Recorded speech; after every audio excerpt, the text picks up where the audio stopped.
আমাৰ BTC এৰিয়াত BPF দল হিচাপে 11টা সমষ্টিত যিখিনি ভোট গ্ৰহণ হৈ আছে খুব এক্সেলেণ্ট, খুব ভাল খবৰ পাই আছোঁ। মই ৰাতিপুৱাৰ পৰা 7টা বজাৰ পৰা মই খবৰ লৈ আছোঁ। খুব ভাল আৰু 4টা সমষ্টি BJPৰো খুব ভাল পজিশ্যন আৰু ভাল মানে ফলাফল হ'ব বুলি মই কামনা কৰিব পাৰোঁ। মুঠতে BTC এৰিয়াত 15টা সমষ্টিত 15টাও ওলাই যাব আৰু যিখিনি মই খবৰ লৈছে এতিয়ালৈকে এক্সিলেণ্ট আমাৰ BPF ফালে সকলো জাতি জনগোষ্ঠীৰ সকলো শ্ৰেণীৰ ৰাইজে আমাৰ লগত মানে আছে আৰু আমাক সহায় কৰি আছে। কিং মেকাৰ হোৱা নোহোৱা এইটো পিছৰ কথা। মুঠতে আমি NDA হিচাপে চৰকাৰ বনাম, এইটো স্পষ্ট। আৰু BPFৰ পজিশ্যনটো খুব ভাল 11টা সমষ্টিত, লগতে BJPৰো খুব ভাল, বেয়া নহয়। মুঠতে 15টা ওলাই যাব।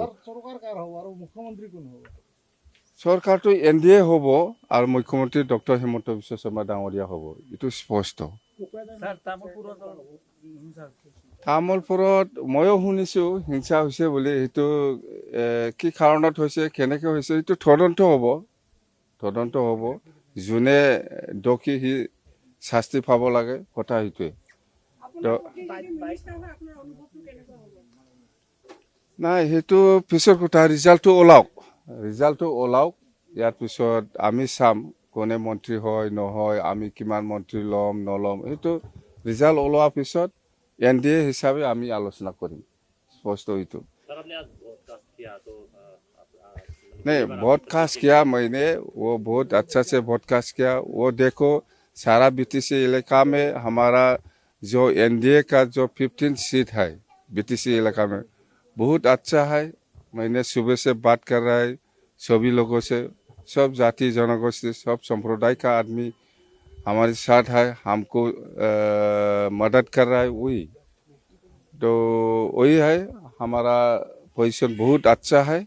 बस वो फर्स्ट फेज आसाम का, वो तो फर्स्ट फेज में ही हो रहा है इलेक्शन, वो बहुत अच्छा होगा। आसाम का रिजल्ट अच्छा ही होगा। हम 80+ ऐसा आ जाएगा हमारा NDA टीम। तामुलपुर में जो हुआ मैंने भी सुना, लेकिन मैंने बोला कि वो जो जिस आदमी ने वो घटना किया उसका ऊपर में तदंत होना है बस।